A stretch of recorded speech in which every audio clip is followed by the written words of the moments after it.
Hey everyone, this is David and Max coming at you with another dev blog slash vlog. This week we are talking about our journey as a dynamic duo of part-time indie developers. This is part 1 of 3.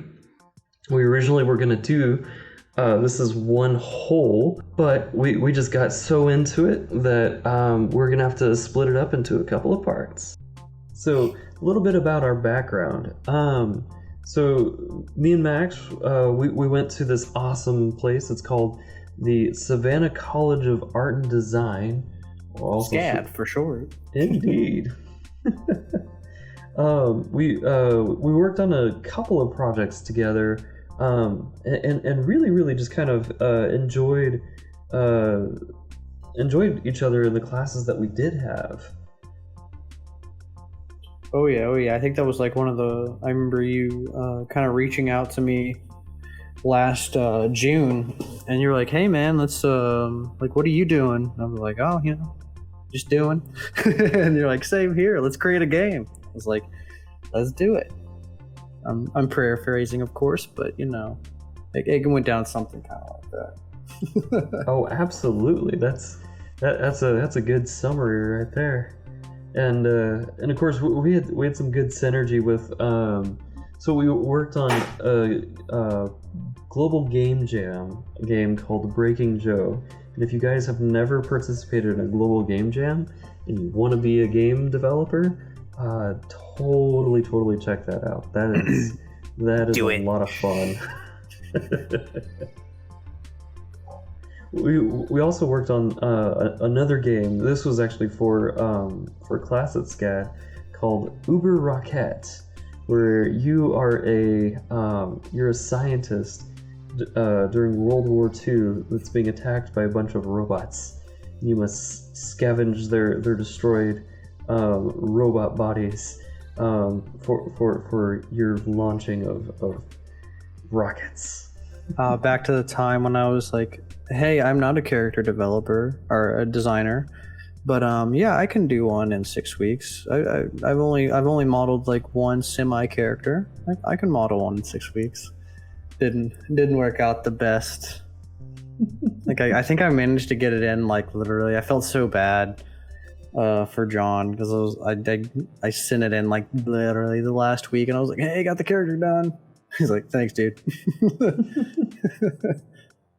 Oh yeah. Oh no. Well, I was solely on AI stuff, and so I didn't really touch a lot of the other mechanics. And oh my goodness, talk about a learning curve. Like it really stretched me, and I'm pretty sure the other programmer on the team hated me.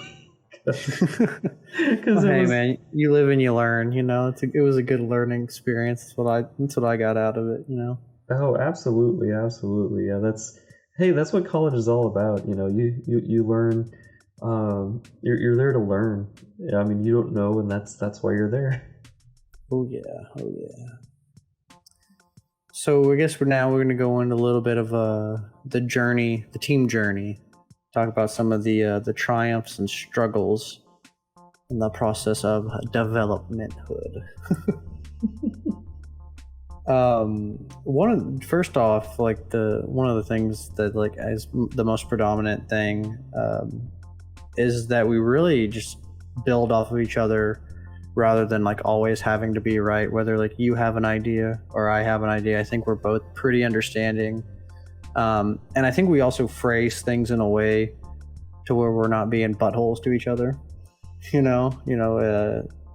For instance, we were going over some of the texture work that I've just started to do, and David mentioned to me about how some of the grays and some of the metal needed to be a little bit more yellow because it's been beaten by years and years of sand and apocalyptic damage. And I said, "You know what? Hey man, you're right." And that's just like one of the things that we were just like, we said it, and we're like, "Yep," and went through it and got it done. Oh yeah, and like a lot earlier in the development of this game, he was like, "Hey, So You suck. No, I'm just kidding. Pretty much. I couldn't help it.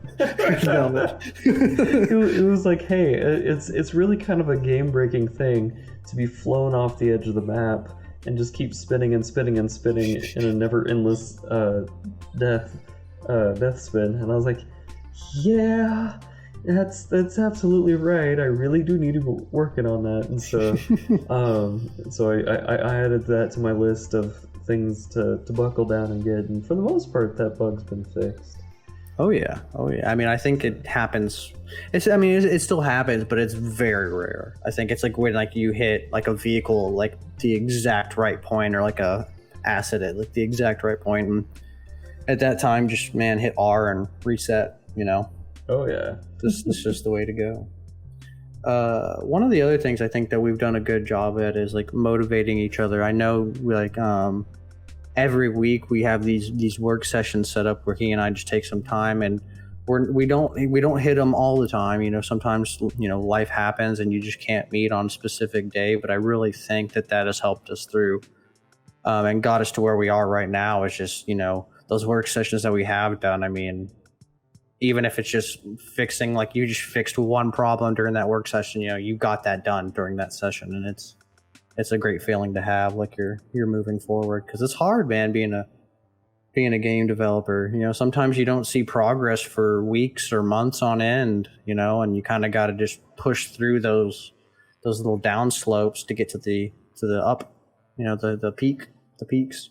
Oh yeah, because you're always constantly working, but sometimes you don't see just how far you've come until the other person's like, wow, you did that and that and that, man, dude, you're rocking it. And then all of a sudden you're like, I am rocking it.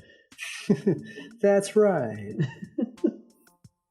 Yeah, and I gotta say, so one of the biggest things about one of the reasons why I think we work really well together is like we're so relaxed on development.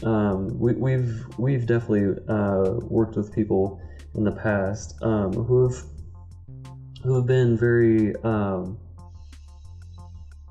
aggressive with how things needed to be developed and made and done and everything like that. And it's very refreshing working with on a relaxing team, Oh yeah, I mean, I like not to throw shade at anybody, just like those aggressive people. It's just it comes from a place of passion, I think, and it's just like, I just want to get this done. I just want to go, and then it just kind of manifests into more aggressiveness. Whereas like I think we still have that. We're like, hey, I want to get this done. I want to do this. I want to do that. But at the other side, we're not blinded by the fact that we're not getting, like, this isn't making us any money right now. We're not breaking the banks with this game development. So we give each other a lot of leeway with it, just because you have a life, I have a life, and it gets real. It just like it hurts development too when you're just being a butthole. You just be like, man, you said you were going to get this done like 2 weeks ago. Like, why isn't this done? Like, what the heck? Like, why? Like, it's just not the way to go, because it's just not good. Yeah, no. I guess that kind of works on a team where money's involved, but on a team where it's just passion and hopes and dreams, like. I'm glad that we don't have that, because it's a dream killer. It's a mood killer. So. Yeah, 100%. And I know I've said this like a million times to you, but being able to help like understand each side, more and more, as like, I'm not a programmer by any means. I mean, like, my programming knowledge is very, very limited. I know how to do stuff here and there, but I feel like you take the time, especially for somebody with dyslexia who like, sometimes I have to go over it, like, and over it and over it and over it. You make it very simple for me to understand the programming side of things, which is something that's really helpful, that even if I don't really need to know it, it still helps me to understand like your process and how you get things done. And also sometimes it has come in handy to where I have to like optimize assets to fit more of like what you need as far as programming. So it's very nice that we can kind of get our ideas across and explain our workflows with ease. Definitely, yeah. And I was like, Max has helped me understand more of the art side of things, and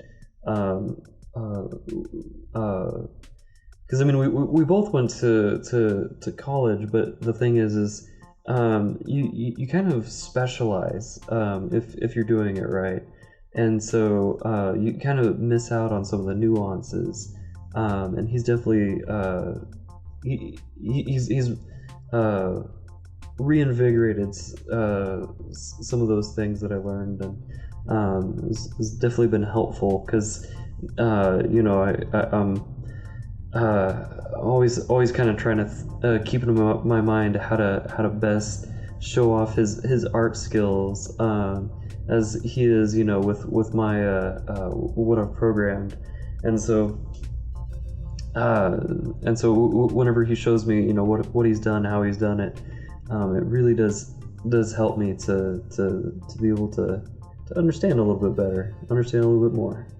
Absolutely. That visualization. Yes. If I don't mess up on that word, it's like at the beginning of it.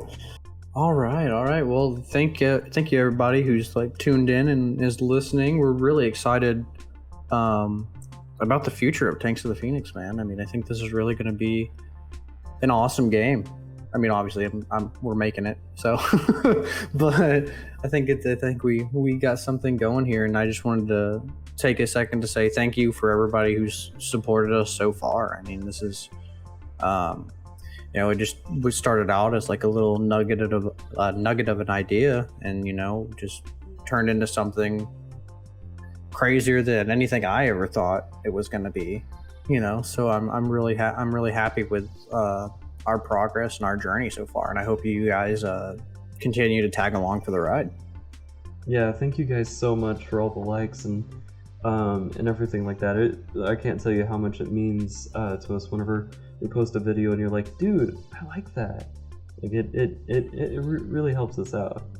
So. Oh yeah. And for any of our first time listeners, you can also we're gonna do a little plug in here. We have a Facebook page, an Instagram, Twitter, YouTube, and TikTok. And if you type in Tanx of the Phoenix to any of them, we have a little tank logo with wings. I'm sure you could find it on any of those. So just like, subscribe, smash the bell, whatever that social media tells you to do to stay updated, because every week we're posting 2 to 3 times a week about just new content and the things that we're going through that week. So if you want more content, be sure to check those out.